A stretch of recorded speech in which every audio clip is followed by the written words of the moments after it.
my niggas, and welcome back. Nasty to you too. Namaste, my nigga. Welcome back to Unfamiliar. We're here to get a little road talk going. And you know what time it is. We are here with myself, Nay, and Tony Love. Hi. She's bringing it back in. She's setting the mood. She's setting the vibe. Sorry, y'all. It's all right. We're setting a quick vibe. Bring it on in. A lot of white people looking at me now. Hey, Good morning. How white people got about their business? And we have a second round back again special guest, Stevie T. That's me. Woo. It's me, Stevie T, on all social media, including Cash App. Gotta drop that cash yet, boy. Will arrive. Okay. Okay. Right. And we are here to bring the noise today, because you know Stevie be bringing the noise on social media. I try to make it hot. I try to definitely make it hot.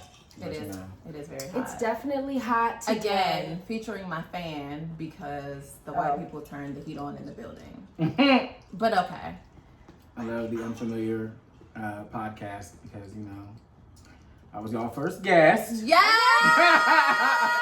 So I was here from the very beginning. I'm the A1 day one. That's Yes. correct. Come Okay. on, the one and the Real two. dog rocking with us. The quarantine edition, we was in different places. Having Yes. to record like in different places. Exactly. But now it's all come full circle and you're here with we're us. back together. Correct.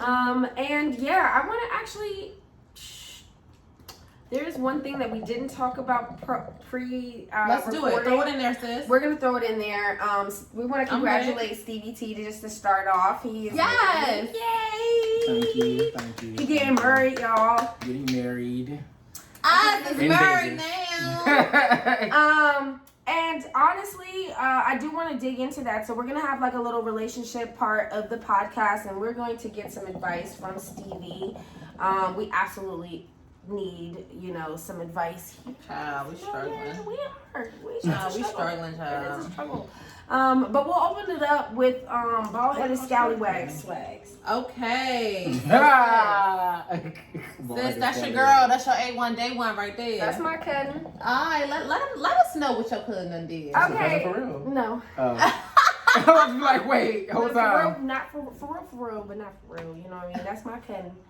And you know, there was a post, a video of a young lady. She basically said she's at the age of 41, tired of hearing two words.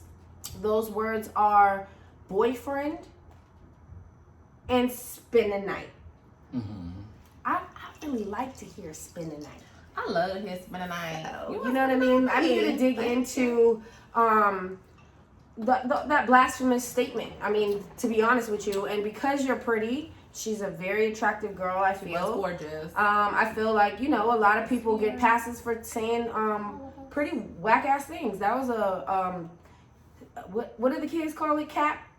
That was cap. I just thought it was dumb. I thought it was ditzy. I thought it didn't make any fucking sense. I wish she had actually went and delved a little bit further into what the fuck she meant. Because how do you expect to build something with somebody and you don't have the word boyfriend or girlfriend? Like where's the sense of, you know what I'm saying? Like, I don't know which way she's trying to spin it. Like, how do you get to a place of commitment without, like, what's the word that you want to use at 41? Right. Yeah, actually, You know can we what I'm hear saying? the audio for a second? Yeah. Can we pull it up? I want you guys to hear it because there was a lot more than just that statement. She basically said she didn't want to hear the word boyfriend. And go ahead. Ready? Yep. Play that shit. Okay, so I don't know who agrees with this or not, but like, I'm 41 years old, and it's two words that I just really cannot stand, and one of them is boyfriend, and the other one is Spinnanight. I don't want to do either. I don't want a boyfriend at 41, and I definitely don't want to spend no night. I don't spend a night. Get your spend a night bag. What's a spend a night bag? I ain't spend no night at nobody's house since elementary school. Okay? So we're not doing that. We're not doing that here. You moving in? Are we getting married? Which one? Okay. And see, It's the energy for me. I don't like it. the energy was very nasty. It was stank. stank, and she looks stank in it. I mean, she's pretty, but she still looks stank. Okay, one at a time. Stevie, tell me exactly your take on this. Go. I think it's bullshit. And as a man, like, I don't want to hear, am I moving in with you? And we haven't even gotten to the boyfriend girlfriend phase. I don't want to hear that. To me, that's not realistic. Like, no, I don't want to move in. No, you cannot move in with me just yet. And you're at an age where, you know, at this point in the game, she should know exactly what it is that she wants and what she likes and all of that. So I feel like once I hit 30, it was like a switch for me, right? So she's 41, so I feel like it should have been another switch for her. I've never been 41, but I'm assuming that it happens like probably 30, 35. This is that switch for her. This is that switch. This is her cry for help. If anybody didn't hear the frustration in old girl's voice, did y'all hear how she sound like a parent? For real, like, we don't spend the night. We don't do that here. It was very condescending, if it was as if you ain't gonna spend the night again. And you will. Right. You will live to spend another night. It was nasty. I just personally felt like she's got an attitude. I'm like, sis, maybe you don't have a boyfriend to spend a night because you got a bad attitude. And it's just how do you, like Stevie said, how do you expect to go anywhere with anybody? There are a few steps we need to go through first before we get married and you move in. It's just a few things like I got to know, okay? 100%. So I agree. Yeah, she sounded very bitter. Let me not say bitter. She sounds mad because that's what I tweeted earlier. She not bitter. She just mad as hell. Yeah. Okay, you mad, sis. And at 41, I'm 31. At 41, single and black, I kind of feel weird. And she's gorgeous. She shouldn't be single. Gorgeous. But that tells you something in that mental is, I don't know, because to me, 100%. There ain't nothing without spending the night.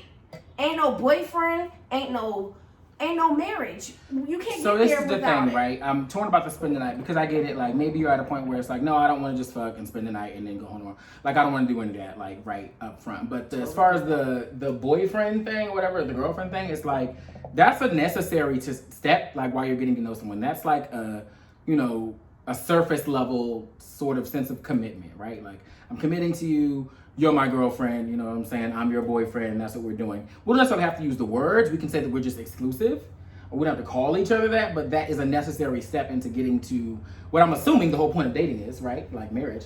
So as a man, when you get to a certain point, you're very intentional about things, right? So like, if someone wants you to be their girlfriend or they want to be your boyfriend at whatever age it is, well, at past a certain age, you know, the dude's probably being pretty intentional about it. That shit is some cap. There is no becoming boyfriend. Okay, you at least got to spend the night at a hotel.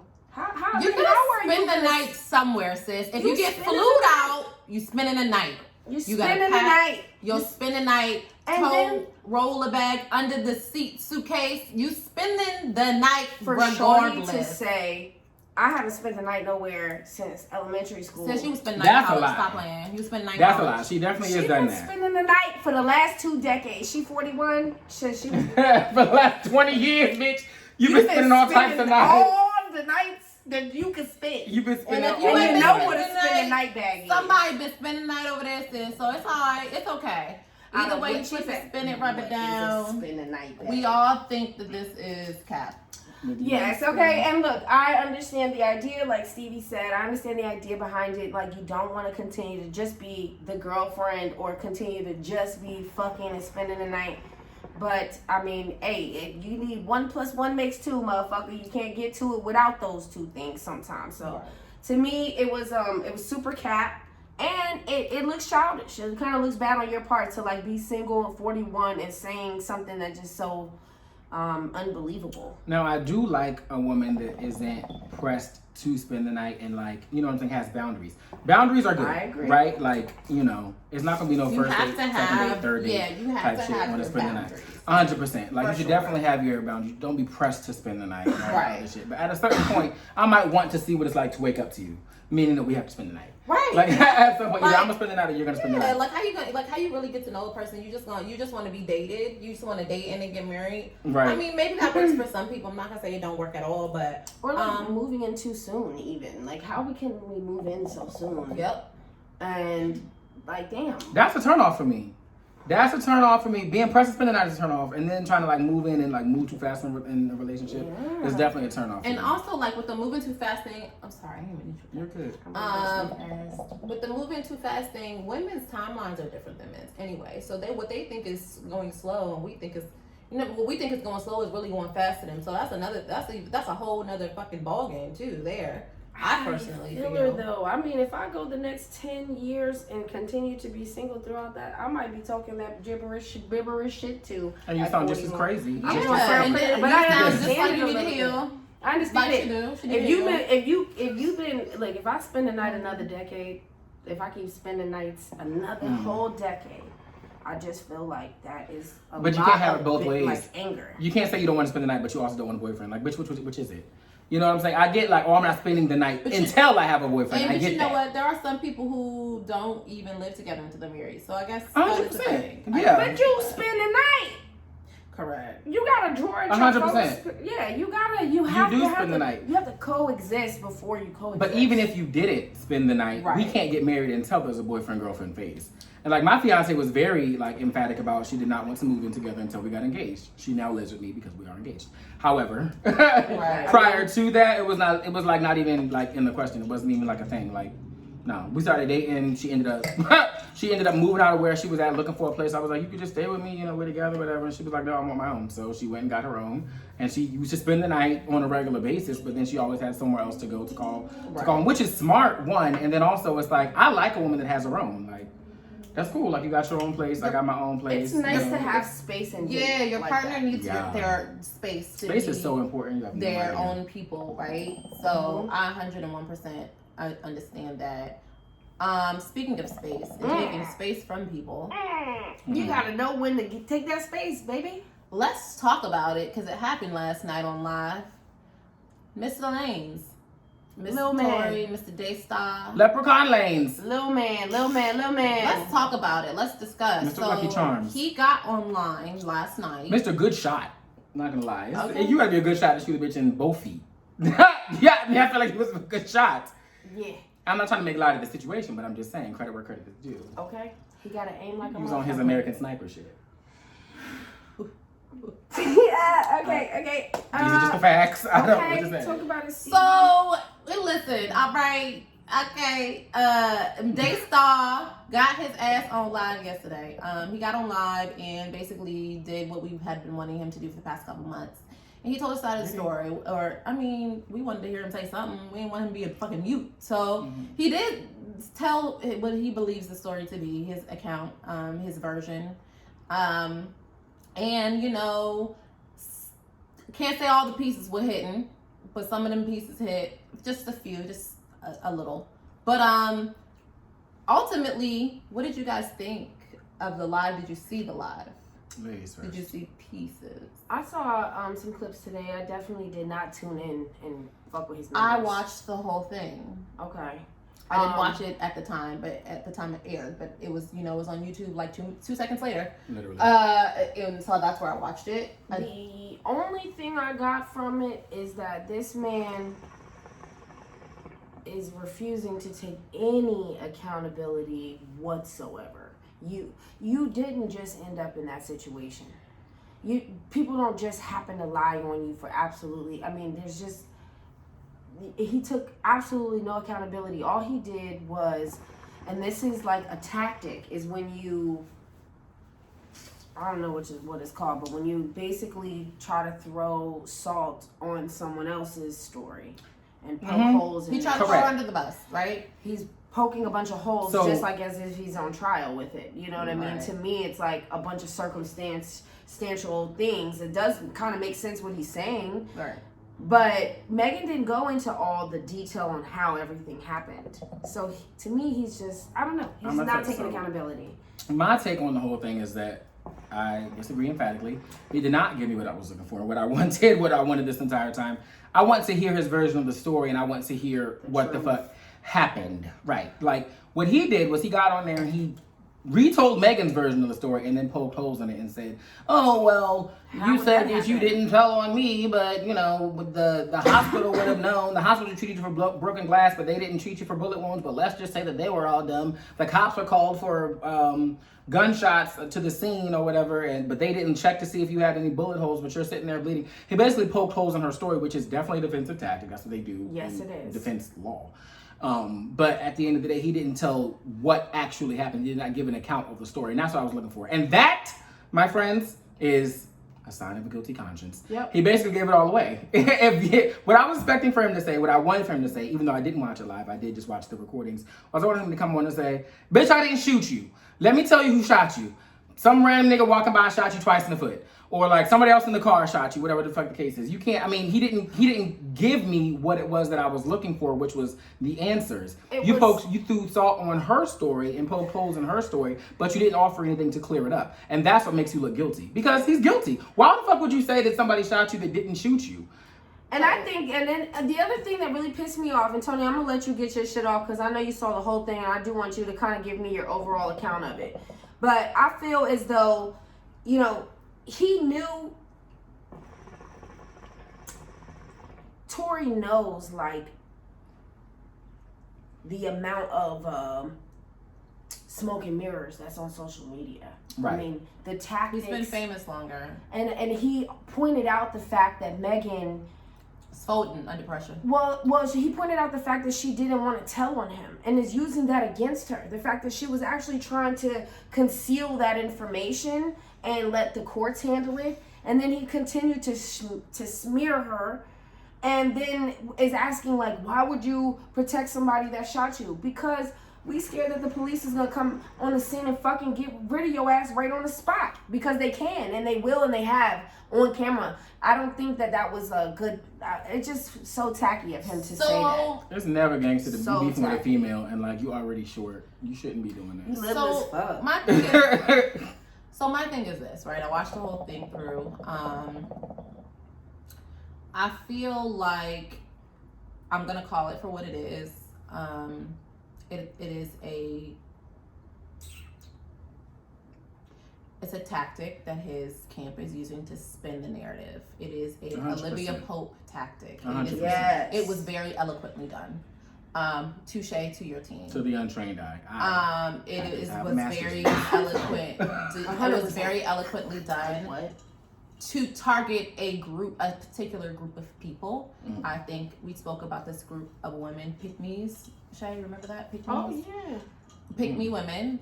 And to play on, I think, even the inner feelings of how men feel about women in society sometimes and how women can take shit too far and, you know what I'm saying, how they can just spin and get around, right? He played on that. And that's not to say that some of those things are not valid for certain men to feel, considering whatever their experiences are. What I'm saying is he tried to pull that out to gain more people for his side. And it was a tactic. It was thought out. They've probably been thinking of it for a while.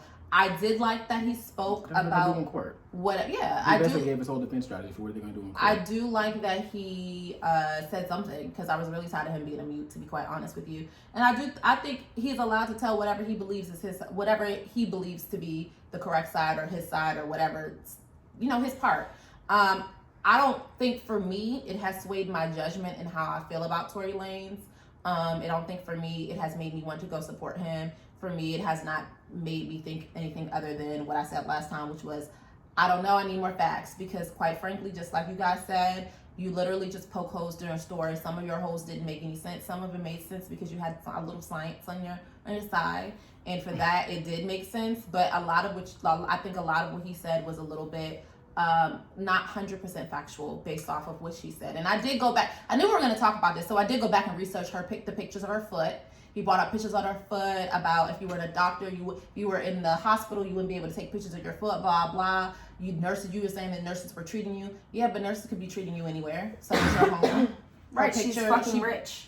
Her picture, the picture of her foot did not look like she was in a hospital. hospital has particular flooring. There are particular things in a hospital which you can tell that you are at a hospital. And you're right. She wasn't being treated at a hospital by a nurse. She probably was being treated by a nurse, a RN, at her home, because they can treat people wherever as long as they are licensed to do so. So that for me was like, that's when that really indicated it for me. Like, oh, you're just reaching. So I feel like for me, I don't know still who shot her. If you did, I'm not fucking with it. If you didn't and it was an accident, to your point, why are you letting two women who don't know how to operate a gun play with your gun in the car? Why is it out? What? A part of me felt like, you want to talk about her saying, oh, why would you get back in the car? Why are you letting two women play with your gun in a car? A part of my initial thought, gun safety, I believe, is they teach that, right? They do, but my initial thought when all this stuff came out, before Megan even spoke on it, and we were just getting speculations of everything, right? I was like, damn, like in Cali, when you riding through the hills, and you rich and you in a car, nice car, and you guys are drunk leaving like a pool party and somebody has a gun, maybe they was playing around shooting the gun. And we was even saying, I said to a friend, like, you could literally shoot a gun out the window, shoot around, and then pass the gun to your friend so they could shoot the gun out the window. Anything could happen. Anything could have happened. It's just the fact that when she came out and said, nah, nigga, you're not finna smear my name, you shot me, that's when the speculation went away. It's like, 100% for me. I feel like we shouldn't keep speculating. She has said who shot her.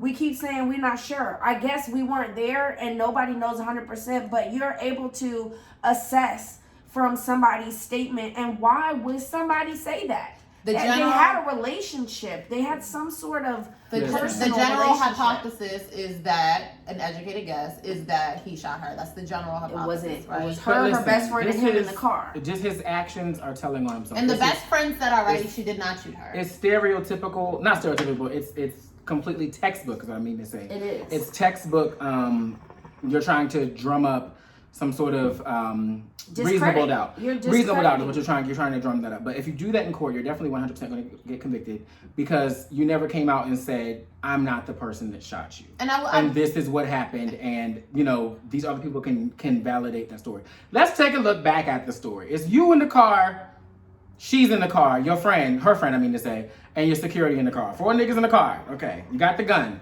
Great. Y'all getting into an argument. This is how I see it. This is what I'm picturing in my mind, having followed the story semi-closely from when it first popped off. Yeah. It was the 4 of them. You riding in a car, did y'all get into an argument? So since nobody shot her, she didn't shoot herself, Tori didn't shoot her, Kelsey said she ain't shoot her, so did the security. Is that what we're... That's what I'm saying. So you're getting in the car. Y'all are in an argument. Megan's getting the best of you. She calling you every type of lucky charm leprechaun she can think of. She letting you know exactly what time it is. You're feeling super disrespected in front of your security and her friend. You feeling a certain type of way. Megan probably let you have the best of Houston, Texas, right there in that car, child. Got out the car. You felt the type of way about it. And you said, dance, bitch, and shot at her feet. You hit her once. She hopped on the other foot. You hit her again. And at that point, she knew you weren't going to try to kill her. You were just mad and shooting the gun. So then she probably hobbled back to the car or whatever the case is. Somebody heard the gunshot, called the police. Well, she didn't want to snitch on you or whatever the case is like that. In my mind, that's the way it went. And because of the fact that he never said that this is how it happened, I didn't shoot her, this other person shot her. No one else has a motive to shoot you in the car anyway. That's my thing is this. So to even say that he didn't, who know? Listen, if somebody shoots me at me, I don't know what they trying to do. To me, the first thing I'm thinking of is this nigga trying to kill me because you shooting at me. Period. 100%. Period. You know what I'm saying? So I don't know.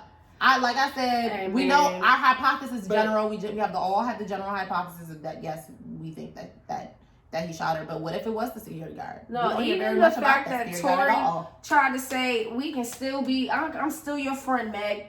Miss, you're crazy. That is a motherfucking sign of a manipulator, yo. 100%. A motherfucking abuser, yo. It's no way you're going to accuse me of shooting you to the world, ruin my career, and we can still be friends if he's really innocent. He's not innocent. And you know what? That is the only thing he hasn't said 101% was that I didn't shoot her. I did not shoot her. And that's why you're guilty. That is a big deal for me as well, because even if you didn't, right, you would have at least said that you didn't. 100%. That was the first thing I said. It wasn't me. The fuck?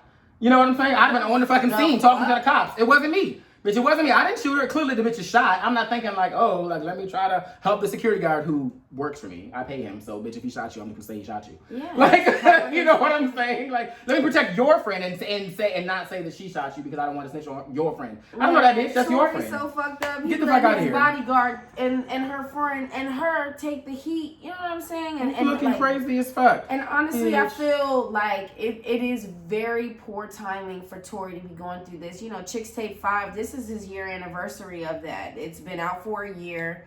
And I haven't listened to this Daystar album because I just feel that I should not support him. I won't. I just cannot. And I really was such a fan, and I'm you very know, that's not to say that if the very talented. And that's not to say that if the resolution comes out and he is not found guilty, right? That's not to say I may not think of supporting him again, but as of right now, because I don't know what's going on, and my only guess is my educated one. Yeah. I can't fuck with it at the moment. I'm gonna let you know right now. If he's found not guilty, which I think that he will settle out of court. That's what I think will happen. Mm-hmm. Or he'll plead like no contest or something like that, would not have to actually say that he is guilty. He running with some big dogs. He I running think up that- against some big dogs though.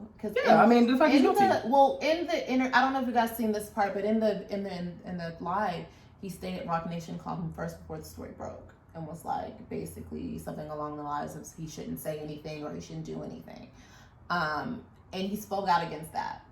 You know, Jay-Z is a force, and Jay-Z has ended a couple of niggas' careers that we are familiar with. Beyonce done ended a couple bitches' careers. It's over for this man. So you go against something. Shout out Anne-Marie. Big. Shout out to Carrie Hilson. Oh, forgot about Carrie. Yeah. Didn't even come back. That bitch said, She might happy have birthday, started Beyonce. writing And we never heard from her again. Yeah. Don't say it flat like that. I think, I think he's, even after this, to me, I feel like he's still going to be running an uphill battle because you have kind of, just like you said, people that you thought were your friends, you know what I'm saying, to let you down, you have ultimately ruffled some motherfuckers' feathers. You know, the music industry is very fickle. Yeah. The internet is fickle. Everything is fickle. He'll never live that shit down. Chris Brown, just like Chris Brown never lived down the fact that he beat Rihanna ass. But see, I support Chris, and I'm gonna tell you why. No, I mean I'm not saying that you shouldn't. He admitted what he did. That is 100% the difference. Admit what you did, that's so the difference. we can start to Apologize, forgive and you. that's PR 101. That's the first thing they tell you to do in a crisis. If it's a crisis like that, where it's like you're obviously guilty, is that you have to, cop up to it. I'm sorry, I made a mistake. Won't happen again. Please forgive me. Agreed. He served his time, and you have to issue an apology. 100%. The only thing he's not doing is apologizing, and that's what makes him look so he is guilty not if he just didn't do it. Not right. apologizing. He's literally making it worse. Mocking. Yeah. Mocking, smearing. I still consider disrespect. Megan a friend. Like that is so manipulative. I don't think the things he said about his mother was incorrect because God rest the dead. You know what I'm saying? God bless the dead. I don't know her. I'm sure that was accurate. I'm sure it lined up to be correct. I don't know what he said about his mama. He basically said that Megan's move to drop the lie was calculated because that actually was the day of his mom's either her birthday or the day of her death. Yeah, it might have been the same day, but and also was his birthday. I don't think it was. So calculated. she said it was very calculated on her part because I'm assuming he was alluding to the fact that she may have known that. He never said it out loud, and I don't know if she did or not. But I'm sure those facts are true. Not taking that from him because I don't know that part of his life. So that's just a convenient. But that's just a convenient happenstance. Like I think it was circumstance. But again, everybody's motives are different. So you know what I'm saying? I think this brings me to something that I saw today on Twitter. What'd you see? So I quoted it and I dubbed it Tweeted a Day. Tweeted a Day. Comes from our girl, the Hood Healer. As you know, we fucking with the Hood Healer A1. We are Hood Healer fans. We rock with her, ride with her. Yes. Astro Bay. Hood Healer on Twitter. The Hood Healer on Instagram. Yay. She tweeted today and said, sometimes you will meet people you will have to upgrade your energy to get to know. Read that again. Sometimes you will meet people that you will have to upgrade your energy to get to know. Upgrade your energy so you can get to know them. That to me read sometimes you meet people, and in order to really know them, who they are outside of, you know what I'm saying, who they appear to be, you're going to have to go in, dig deep within yourself, dig deep within your spirituality, and heal yourself. Because there are certain aspects of you that can't get close to them because they've elevated so much. What do you guys think? I'm trying to be that person. I want to be the person that you meet, and it's like, damn, I really want to like get to know you and be a friend or whatever, but because my energy, I'm vibrating on such a high frequency, you can't even really catch up to it without upgrading your energy. And I try to be that person on the level that I'm on now. It's like I keep a very small circle of friends. I don't let everybody in, although I'm, social media is one thing. Right. You know what I'm saying? But, those people just feel as though they really know me. They don't necessarily have access to me. I learned that back when I had COVID, that everybody that wants to get to know you, that calls themselves your friend, does not necessarily need to be in your inner circle. Because that was a lonely fucking time. I mean, I don't know if that's probably not on the topics, but I'm just saying. I mean, I've known a couple of people that had COVID and they said the same thing. It's 100%. Very lonely time. What? It's 100% a very Honestly, lonely time. 2020 has been a weird place. Definitely learn exactly who's in your corner. Yep. Who needs to be there. And you know what I think? I think on the other side of that spectrum, Stevie, I think people who have been quarantining or are taking the quarantine serious at the very least, and who are by themselves. It's a lonely time for people, period, because a lot of people are not used to being by themselves. Whether they out at a bar, happy hour, or club, anything. Especially myself in included. This area. You know what I'm saying? Right. We're in the DC metropolitan area. So, you know what I'm saying? A lot of people are not used to that time. Even myself. And then, you know what I'm saying? This is a vulnerable moment for me. But I recently realized that, I'm a workaholic. Shay can tell you, she's known me for years. I work night and day. That's all I do. Spare time work. When I'm mad, I work, whatever. For me, I've always held more than one job. So right before quarantine hit, I was like, you know what I'm saying, this is going to be the year where I dig more into my actual creative ventures, and I have to let this other shit go. You know what I'm saying? I stack my coin accordingly. Okay. And so after that, I decided that this was time for me. Now, once quarantine hit, I'm at the house way more than I've ever been. Somebody asked me, somebody important to me asked me, what do you like to do when you at home chilling, don't have nothing to do? I didn't know how to answer that, because for so long, the amount of hours I had was between the hours of 11 to like 8 a.m., right? I go to work again at 8. So that means I'm sleeping by at least 12:31.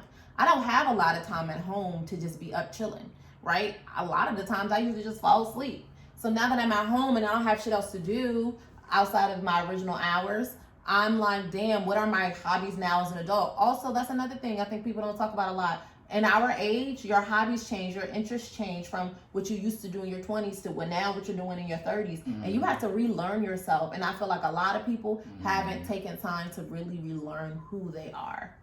Well, I think that this time that people have had to themselves is kind of forcing people to deal with themselves and traumas and learn what their triggers are. And like some people, a lot of people were so bothered not being able to go out and drink and stuff, and it's like, I like to have fun and stuff, but like I could stay home for 6 months in a row straight if I fucking wanted to. I didn't need to go out and get no drinks, but I saw how my life might be different than somebody else's life, that they might have other things they have to deal with, or roommates or family or people that they live with, their environment that they're now forced to be around way longer. We know the students had to be home. We don't know if those students were able to eat. The kids is fucking y'all parents up. Let me tell y'all. I'm telling you that people really were struggling, I think, during this quarantine. Yes, and like I think you should have used this time to get to know yourself as much as you could have. I mean, the world kind of stopped. And honestly, it was unreal. And honestly, if we're really looking at the actual factuals of it all, this shit, the way we live in, America is not getting better. We're not getting over COVID. We're getting worse. They originally said, hey, beginning of 2021, things will normalize. But the response here in America was so fucking bad. 15 cases now they're talking about the end of 2021 is when we will normalize, because the response is the Trump administration. The response is so bad. So, you know what I'm saying? Realistically speaking, this state is not going away anytime soon. Mm-hmm. So if you have not gotten used to it, if you are having a tough time, I urge you to reach out to somebody to talk to. Mm-hmm. Phone a friend, phone your mom, phone your dad, phone somebody. You need to get on your knees and pray, because you're going to be in this situation phone yourself for a lot longer. And that is just the reality of where we are here with COVID. I personally, if I could just say that this is a sit down period, right? This is definitely a period of reflection. I think that people should use this not only to just start random businesses and have a side hustle and all the other shit that you should have already been doing. But aside from that, I think that it's a sit down period. This is a time for you to deal with that childhood trauma. This is a time for you to sit there and better yourself. Get to know yourself. Sit with yourself. Yeah. Be in your home. Right now, you can cry all day and heal yourself if you want to. Be in your home. Figure out exactly what your triggers are. Like we ought to all come out this bitch looking like Iyanla. Like I mean, honestly, because we have the time to do it. It's not. In this area especially, people are so used to the get up and go, which is cool because we have a lot of hustlers and we have the hustle mentality. While you're home. But like, people are, we'll spend an hour in traffic to get to work. You spend 8 hours there, you spend an hour to get back. That's 10 hours of your day. And by the time you get home, you might not necessarily you can't get back. You might have dinner and then you go to bed, you don't even get to know your spouse, your kids, those things like that. Like now that y'all are all in the same space and if you live alone like I did in the beginning of the quarantine, get to know yourself, like deal with yourself. You know what I'm saying? Work is only between the hours of whatever and whatever. You don't have no commute. Read a book. The fuck? Read a book. You know what I'm saying? Go back and revisit those things that you hadn't revisited since you buried them and packed them away when you were 13 and your boyfriend broke up with you and called you fat, and your whole life you've been thinking that you fat and ugly. Like revisit those type of things and bring them back up to the surface and realize, you know what I'm saying, who it is that you are. That to me is a productive use of this time. This is a sit down period and it's happening for a reason. Well, right? and here we go. Nipsey Hussle has a line, one of my favorite songs, Face the World, and he says, victory to me is when you spend your time right. Victory to me is when you get your mind right. And I think those two lines really stuck out to me because time is irreplaceable. Your mind 100%. is irreplaceable. 100%. And when you spend your time and get your mind in the right places, I mean, literally, and I do want to give credit. I think a lot of people have taken this time to organize their brand, to rebrand, to start marketing and new stuff. And so I do want to say, as far as Astro Bay, she definitely inspires everybody to kind of give yourself the self-love. And that's sure. She helps me out so much. And if we're shouting out Black businesses and Black entrepreneurship, check her shit. Check her out. Puts a lot of informative information. Herbs, teas, detoxes, everything, facial remedies, everything is there and it's free. She's giving this to us, and she as honestly, as Black people, Yeah, I love her. It's important, especially for Black people, because mental health is not really talked about and really. I think we're like the first generation to ever like really delve into mental health and trying to like do self-care and shit like that and trying to unfuck ourselves essentially. We're noticing what we can see. I was talking to somebody about that, and basically what I said was, the generations evolved differently. Our moms and dads' generation was in literal like survival mode. 100%. That is it. That is their. You know what I'm saying? Self-care is a luxury. We were talking about the 60s, the 70s.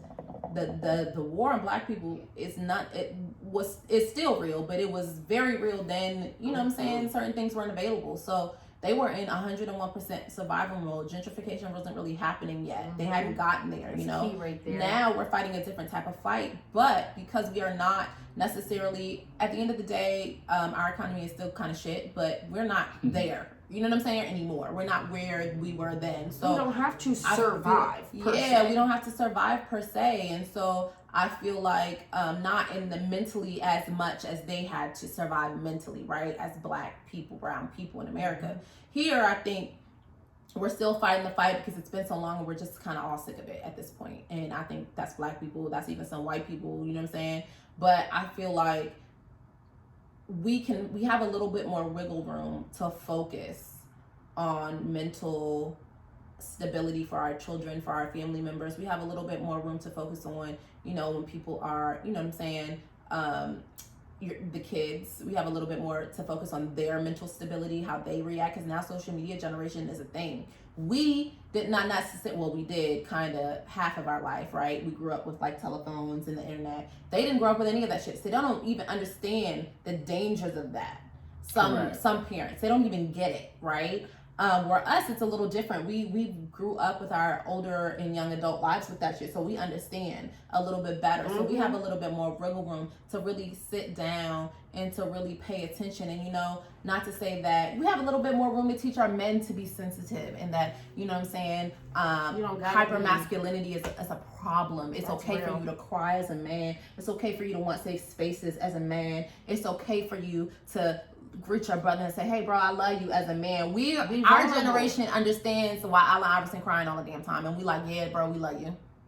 Their generation didn't get it.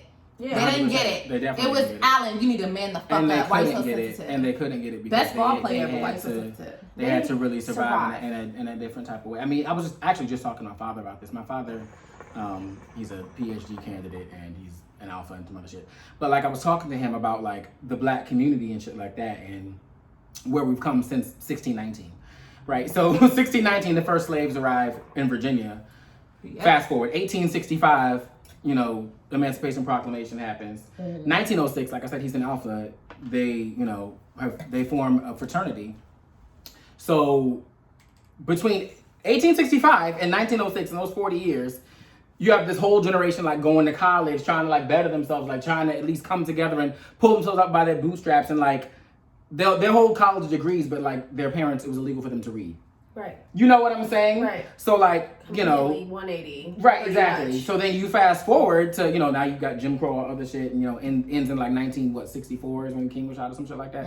That's when my dad was born. So, you know what I'm saying? Like, it's like that generation that he grew up in, they grew up just trying to go to integrated schools, like just trying to sit in the front of the bus, like just trying to do basic shit that we take for granted. Right. So now, speaking of integrated schools, my mom, her fucking PE coach was Coach Boone. Let's talk about it. Yeah. Coach Boone, if you're not hip, it was the coach of the first integrated football team, high school football team, the Titans, T.C. Williams. So Stevie's right. Like, our parents went through a little bit more mentally, absolutely, than where we are now. My mom went to Edison, so I mean, it was all in the same area, same time. Yep. Yeah, my dad grew up in Philly, so he was an inner city kid, like through and through. So like the struggle and like and that's everything different like that. Too. The inner cities in the 70s and 80s were fucked up. 100%. So then you like, you know, you look at where we are now, right? Obviously, it's my dad, so I'm the next generation. So it's like now, you know, they did all that they did, and we're on their shoulders, and I have the opportunity and the luxury to say, I would like a safe space. You know what I'm saying? I want to be able to share my feelings and things like that. As a black man in America, and I just we're the first generation able to do it. I just want to say this, right? Because I feel like us women sometimes get a bad rap, right? For the movement of take down the black man. I do agree there is somewhat of a movement of that, but I don't think every discouraging post about a black man is warranted. I think some of the time it's a little bit extra, right? What I will say is this: as a black man in America, you deserve a safe, peaceful place. There's nothing wrong for wanting that. There's nothing wrong for asking for that. And it is nothing wrong for saying it out loud. And if you haven't been able to say it out loud as a black man, you should do it now. There is a lot of black man slander on apps like Twitter from I'm not fucking with that shit. women. I'm being honest. I love black men. I ain't love black men. And look, I might vent from time to time, like, oh man, you know, this situation, that situation, but never, ever do we say things like the stuff I've been seeing. It's gotten nasty. It's so dark. It's so dark, and people are so like traumatized, and they don't even know it. Like, how you gonna raise a black man with that attitude, sis? It's really scary. Correct. It's really scary. You want to act correct so that you can have. How are you gonna raise a black man with that attitude, sis? Right, exactly. And please don't even. And also, ladies, I'm tired. I'm so tired. As being auntie of the motherfucking year, 15 years running, 16 years running. Thank you.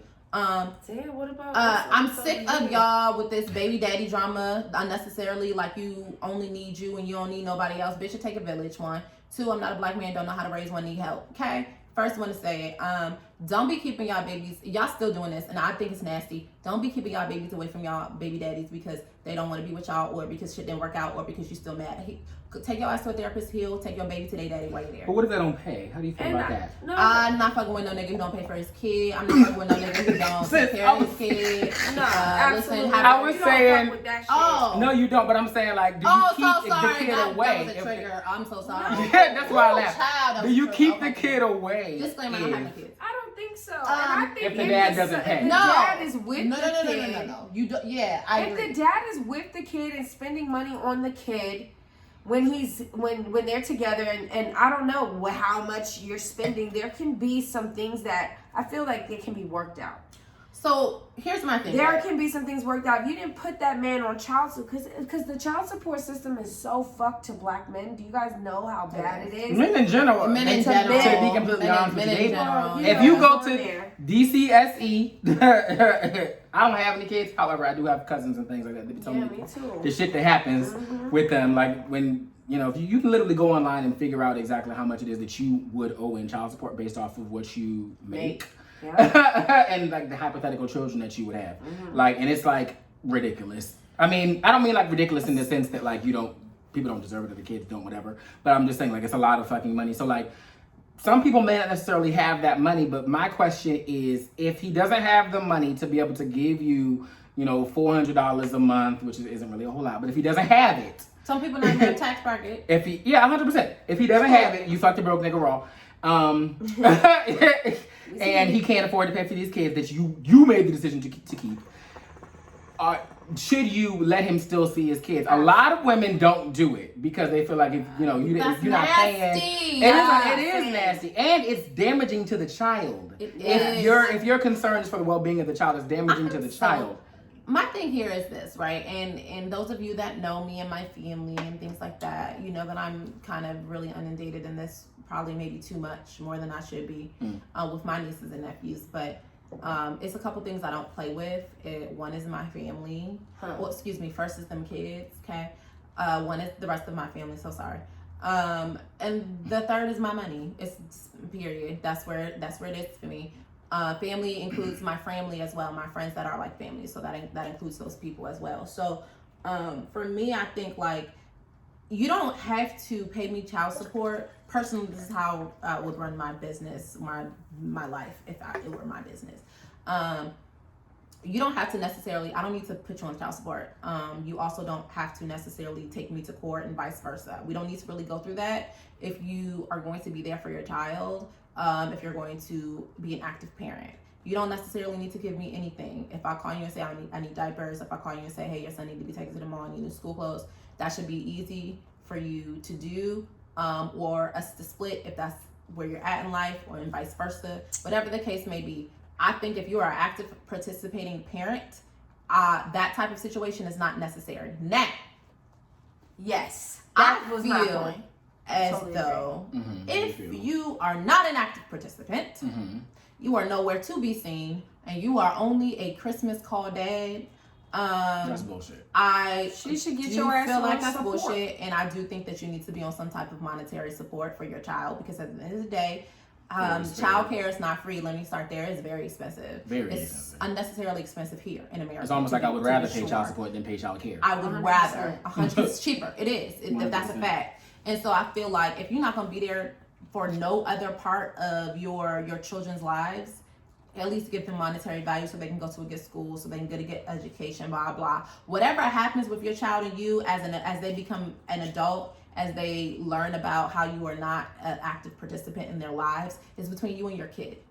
Because they are now old enough to have their own ideas and their own descriptions of you. I don't need to talk bad about you, nor will I ever. That's another thing I feel very strongly about. My mother and father did not have the best relationship, okay? But what I do know is that my father loved my mom loved him as well, and she did not talk bad about him in front of me, period. I can honestly say that I've never heard that. Look, all I can say is this: when you nailed it on the head. What's fair is fair, and we know on both ends that you can be treated unfairly. Dads are important. Dads are so important. Black dads are very important. Fucking important. Please be mindful of that. But I can say I don't have any children, and I don't have that struggle where I'm trying to figure out the balance of that relationship. And honestly, I can't say what I would or wouldn't do. I would say what I would suggest. But, you know, like, we haven't been in that situation, you know, and so I do think it gets really tricky. And I think that I think something in your emotion or, like,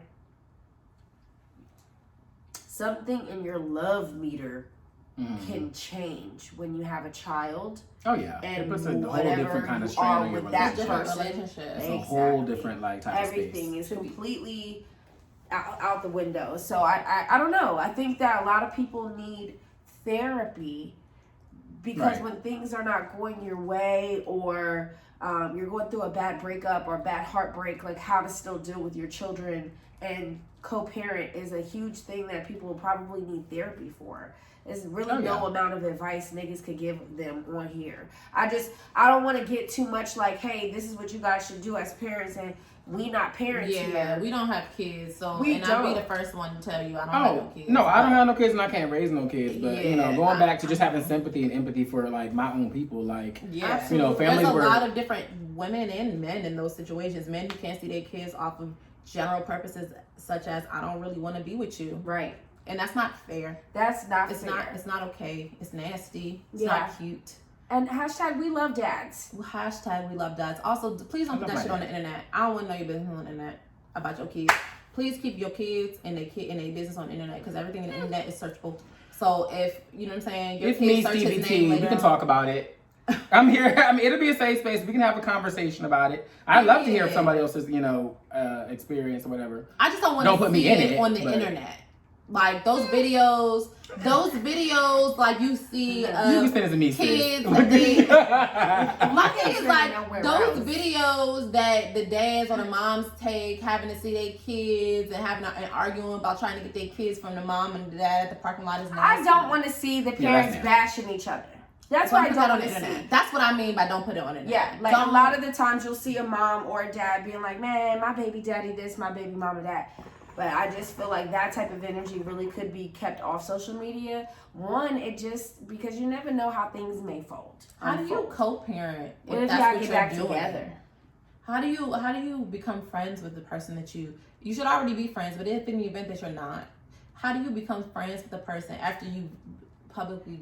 Do y'all become friends with exes after y'all break up? Like, is that something that y'all have done before? Just out of curiosity, because only if we were friends before. Right. Yeah, like, I'll have to be friends. I had one ex that we were friends for like 10 years prior to us actually like seeing what was what. The relationship ended, and then we kind of like became friends, and now we're not friends again, obviously, because I'm engaged, and I feel like it's inappropriate for me to be friends with an ex. So I don't do that anymore with her or whatever. But there was a time when I had a friend that was also an ex. I have a friend I have an ex who is a friend. I have maybe a couple, few. So I mean, who I would invite in my space, first, right? But only if I was friends first. And I mean, I keep trying not to be the next friend, but you keep trying to be my friend, so it's hard. But it's okay. Shout out to you. You know you are. But I just you know too. One of those. You know too. Mm-hmm. So my thing is like, we had to be friends first, and me and that person were friends first, so it was okay for us to revert back. Plus, it was a very young relationship. It was literally over 11 years ago, so. Y'all can be friends. I mean, but then again, you want a new relationship, so I mean, it might not even. Yeah, he got a whole new girlfriend, whatever. I don't care. But it's just like, you know what I'm saying? We cool. We could do that. You know what I'm saying? We can still be friends. Yeah.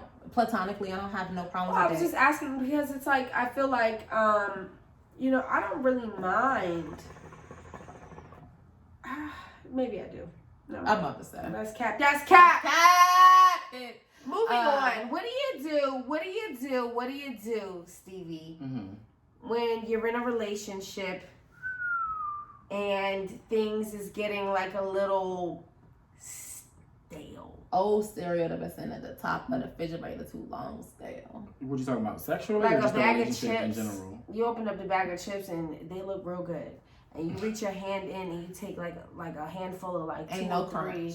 and Yes. it's just like Like it's salty. still relationship wise, like when things become very like stagnant, like we don't go out no more. We don't do shit like yeah, like We're losing the spark. the What spark do is- you is- do? I think it's very easy to get into a space like that. And so I happen to be a Sagittarius, right? So Oh, I a get- Sagittarius. Keep Correct. going. So I get bored very easily in relationships, and y'all. that's the reason why I've been in so many. But I get bored of relationships, and I'm just always a very like on to the next type of person. And if it gets boring or if it gets stale to me, I'm instead of trying to fix it with that person in the past, what I've done is move on to the next. But what I have learned, or what I am continuing to learn, is that you have to find ways to spice your relationship up, and outside of the bedroom even. Yeah. You might do a new activity, like we might go and do a pottery class or some shit like that. We might go, if we typically do bowling and skating, we might do something, we might go to Topgolf or something like that. We might, find ways to be in a different space, in a different energy, and fall in love with your person again, like see a different side of them perhaps. Like we might, we might go, let's go to a random museum or some shit like that. Like we ain't Jewish, but let's go to the Holocaust Museum or some shit like that. Let's go walk, on a let's have a day walk or something. Exactly. Let's go on a walk. It don't got to be expensive. You really don't have to leave the house for real. You could look at look at a movie that you never really thought that you would. So change the scenery, right? Yeah. You're saying like change the scenery, go somewhere new, look at something new. Yeah. What are some other things besides changing the scenery? Small though? gift. You can come home and bring your nigga like a small little gift. It could be, hey, I picked this up, or it could even be a special dinner, right? Or even like run past the grocery store, passing a giant on his way, boom, and pick these little flowers up at $10. Boom, hey boo, watch some flowers. Or Something spike. You can do anything. Something physical, like a tangible present, gift, flowers, dinner. You can hug up if on that's her, your love language. extended lengths of time, something that you don't usually do. Anything I feel like is out of your norm can create a spark. I was about to say the opposite. I was about to say, or you could take some time apart, not out of the relationship, but like absence go away for a makes the week. heart go fonder Correct. type thing. Exactly. Absence makes the heart go fonder type thing. Especially in this quarantine time where you've been locked in with the same somebody for 3 weeks. I'm Okay. okay. So if it's rocky and you go away, I feel that you just leaving room for inappropriate. So when you say rocky, I'm not thinking like, there's an Okay. issue in a relationship. I'm thinking like, okay, well maybe. If it's still, it's got an a little issue stale. to me. There is Really? something underlying. Yes, But maybe it's not the right amount of level of effort, right? Maybe one person's getting a little bit more than the other, and maybe that's why it's getting stale. Someone's getting tired of just going the whole mile. But if, Maybe it's y'all just see, like you said, see each other too much, see each other all the time. You need a little extended time away. Yeah. You know what I'm saying? It could be a number. That's a of good things. Sagittarius thing right there, child. Like, all right, what let me about go away. you guys don't live together? What do you Or you go away. You don't live together, and you guys are an item. Mm-hmm. You are dating, but Because it's you separate. don't believe in spending the night. You're not spending the You night. don't believe in that. So that's Okay, and but y'all is boyfriend and girlfriend. Okay, and like, you gotta keep things fresh, like via text. To me, it's all about treating it. The staleness comes from treating it like it's old. Mm-hmm. How do you taking it for not granted. get to let something get stale? Is you keep it fresh. I agree. You keep it fresh. You treat it fresh. You treat it fucking fresh. You fucking wrap it up at night and put it on the shelf, and you care for it. You care for it. That's how you keep chips from going bad. That's how you keep cereal from going bad. You gotta wrap that bitch up. That's how I feel. At the end of the night or whatever, maybe you're gonna text this person like you just met them. Maybe you're gonna act like they're giving you butterflies so you can get some real butterflies going. Fake it till you make it type shit. Something is there that like something is about the relationship is the same routine, and it needs something new, like when you were unexpectedly gonna drop a nude in this nigga's DMs just off the A strength. friend of mine, I went to dinner with a friend of mine yesterday, and she was like, she gave the idea to go in the bathroom real quick and send a nigga to bed. Hell Real yeah. quick. Just real quick. And don't make him ask for it. Just do it, Just do it. I think like a fresh nude. If you're the type that sends nudes. Right. Do what you were doing in the beginning of your relationship. whatever you guys were doing that made you fall in love and you wanted to talk every day, try to do more of those things. Like, you cannot treat it like... Wear some lingerie under your robe, sis.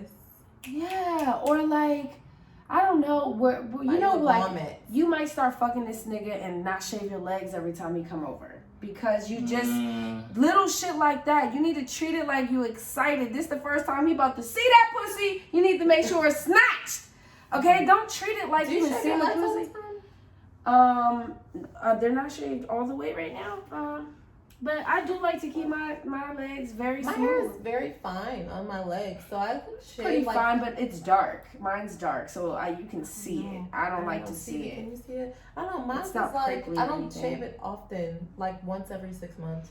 I don't have to. I have on pants. It don't grow. It don't. No, I'm talking about my No, that's legs. nice. One of my It's other also- friends, honestly, she doesn't grow much hair at all. She doesn't shave really at all. Yeah. I'm a little bit hairier. So yeah, I do shave. But I think when you get used to people that you might not put the little shape on your coochie shaving or coochie wax. Not the landing strip on your coochie, girl. You need to do something, whatever you was doing in the beginning, whatever made you excited. That's what's Landing missing. strip coochie. There's nothing wrong with spicing up your relationship. Well, I think let's do some word association. Okay. Feet. Nasty. I don't want those. Landing strip pussy. What kind of pussy? Landing strip? Landing strip pussy. 70s. Like it's played out. Fucking landing strip. Not mad at it. It's played out. I'm not mad at it. I don't got one, but you know what I'm saying? I do want to design on mine one day. I feel like it's tired. Yeah, it gives me The 70s. landing strip is like a little bit like Maybe 80s, because 70s they was rocking a full beaver. Yeah. According to the movies. Yes. We don't know. Let's talk about. Hey, Stevie, you have some friends who own some businesses. Black-owned business segment. We still haven't went to Roaming Rooster. We're still gonna go. I'm gonna go there too. I want to go there too. Actually, Let's go I've been together. talking let's about go it. together. Yeah, let me know. Let's pick a day. Yeah, well, let's do this weekend. I'm down to do this weekend. You down to do this weekend? Let us know If he's free. if you're free. Yeah. If he's free, you and your shorty. Yeah, we can go to Roman Rooster. Sounds Yeah, like she a may plan. have plans. I may have plans for this weekend's a little short notice, but True. we can definitely get together Whenever, offline whenever. and figure that some out. Because bitches I do like want to go. that I love a shit chicken too, okay? sandwich. I actually don't eat red meat. I only eat like chicken and fish. Same. Yeah. We like chicken and turkey. Yep. And shrimp. Okay, yeah. So, see, I can't even have shellfish. So, like, Oh. basically, I'm a chicken sandwich connoisseur. Okay. I can tell you where the best chicken sandwiches are at. Shout out to Hamilton. Yo, Hamilton's chicken sandwich. It's phenomenal. It's great. But we have some black-owned friends that we Correct. will. It's not black-owned. They Who got the enough fuck money. is it? Okay, Hamilton. The Shout out to y'all. We Hamilton, beeping them out. It's anyway. The We hotel? talk about The Oh, restaurant. never mind. I'm tripping. I know exactly what you're talking about. Yeah. The chicken sandwich is fire, but we still beeping them out. It is fire. Ain't get no free promo over here. no free promo. Let's talk about black business. no Where they free at? promo unless you black. Okay. Yeah, so it's called a boutique with no name on Instagram. Boutique _ no. Run by my friend Marie Lahai. She's out of Houston, Texas. Nice. It's of course a boutique, and they sell like African inspired garments. She's from Sierra Leone. She actually was the former Miss Sierra Leone back in the day. Nice. That Okay. is beautiful. Back in the days, Come on, Black gorgeous. history and Black business. Yeah, it's I'm with it. yeah, it's gorgeous garments that she makes out of Houston, Texas, and then Yes. right in Virginia, I have a friend named Selassie Gordor, who has a business that you can find called Ellie Essentials. That is on Twitter. I'm sorry, not on Twitter, on Instagram as well, and on Facebook. It's shea butter products for your skin and for your hair, natural or I love organic. stuff like that. Me too. Exactly, absolutely. It's named after the CEO of the company, who is Ellis Gordor, who's my niece. Hey, The name is beautiful. Hey, niece. Yeah, exactly. So check both of those out. Great products. I use them myself. Yeah. Excellent. I We are have one I want to plug. good.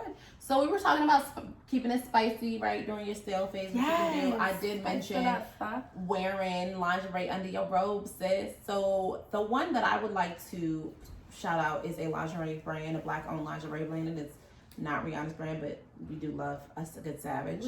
Some 50. But It's like it Fendi is boxers. okay because she Okay, sold out on Ms. us Vaughn right is now, finna honey. slap. Okay, she sold out on it, honey. But it is Love Vera. I think it's shop_Love Vera or at Love Vera on Twitter and on Instagram. Woo. So they sell lingerie plus size and for petite women. Beautifully created, lots of lace, lots of see-through, lots of mesh, lots of straps. Very elegant stuff here. I have a few pieces. I will definitely show you guys off camera if you would Is like that to your see. butterfly black one? No, that's from Savage. Oh. Yes. I like lingerie, so I got lots. I love that. But my butterfly black one is my Savage. I have a lot of Savage Very pieces. nice. But Shop Love Vera, I really, really enjoy her stuff. I will say I have an abnormal size bust. So sometimes it doesn't always fit me. Abnormally sized bust. But I will say that I can still get in it and it fits very well and it's comfortable. Oversized sounds fine. Oversized bust. Oversized. Okay, oversized bust. Abnormal is My like shit just big. things is just My titties is really I'm big. thinking one is So bigger. I'm than trying to the get other. I'm trying to get a sponsorship. Some googly eyes. I'm trying to get a sponsorship, child. Somebody, Savage, Love, Vera sponsor me, sis. But no. I love the stuff. I love the wear. She doesn't have any men's stuff yet, unfortunately. I'm hoping to see more men's, not lingerie, but like really nice, elegant undergarments pieces. You know what I'm saying? Like if the ladies if the ladies have something nice, I need some silk boxes too. I need a little bit more. I need something real motherfucking, you know what I'm saying? But for my man. But How do you feel about a Speedo situation? You didn't come to bed in a Speedo. I ain't with it. let it breathe, babe. I'd rather just come just naked take at it that out. point. You might as well just take that. So one. what is sexy like male lingerie? I like briefs on a guy, I like a nice pair of fitted briefs. Briefs like cut like tidy whities? No, like boxer briefs, I guess. Oh, okay, The short okay. ones. Yeah. Okay, like trunks. But not baggy ones. Fitted, short briefs. Okay. These might not be the right. You know what I'm saying? We don't really know. No, I get it. No, I think I know. I think it's boxer briefs. No, It's I a know. boxer brief. I had shit. me a nigga before. I done bought me some boxer briefs for I ain't Christmas. get A couple of Polo Jones. But I think those are the cutest thing. Honestly, that or I'm not opposed to like a boxer if it's like a whole set. I do want to see some lounge stuff for men. I don't get to see men in anything. Give me a That's a silk fact. boxer I brief don't really- do-rag set. With a matching rag though, the Velveeta. You're welcome, whoever does that first. Let me Velveeta! get the Velveeta, the velvet. You should do it first. I should. I don't know how, but I should. I like But to see yes. men in velour. Yes, that would be very nice. The Kinda towel hot. fabric? That's It would be No, kinda not hot, towel. though. It's But more it's like like- suede. Suede, the juicy. Oh. Juicy couture type velour. Velour Don't they make like baby stuff in that? Sometimes. Stop it. That is my I fantasy. And I'm listen. sticking to it. So listen, I had like gray I want a sweats. silk brief. I had gray velour sweats when I first went to college, and my friends nicknamed them the nasty boy pants because they were like, these are like nasty. However, I love them. I actually still own them. I can't fit them, but I do still own them. The freak meter. Freak meter. It's time to give us a rate on your freak meter. This is something new that we're introducing to unfamiliar. Tony Love thought of a cute way to kind of say, basically, this is where I'm at on the freak meter. It caught me off guard, but I loved it. And I think that we should ask all of our guests, where do you fall on the freak Where meter? do you fall in? And so the levels are Okay, prude. that's one. Prude is Prude is the one, lowest. like this. Okay. 1. Yeah, prude is the lowest. Okay? And all the the way highest to the... is we're filming for our OnlyFans. Okay, Taking active so subscriptions. 10 is like you are a porn star. Yeah, Not would like to be or would be, but you are. You have an. Okay. that's 10. So That's okay. your freak meter. Yeah, no, I don't have one. So I'm gonna say a strong 8. Okay. I don't know if you do like half sizes or not. So you would do virtual, non-in-person porn. Where you Like ain't got to FaceTime physically porn. do it. Like, That's fa- what I I mean, think. I've done Number that. eight- I've number done eight that. is up I've there. videotaped. I've done, group situations. You had like a 9. You had like a 9. You just ain't film it yet. That's the only thing you ain't get to. Yeah, I mean, I haven't monetized it. You know what I'm saying? But like, these are back in the days. Now that I'm holy and saved and I'm a married man, or getting ready to be a married man, I haven't gotten into those things. I'm definitely still freaky in my relationship. We still get into leather and whips and chains and toys and all types of shit. We get into we definitely get into all those type of things. But I was a lot more adventurous when I was a free agent 007 out here. Word. So, all right, Stevie T's an 8, and you heard it here first.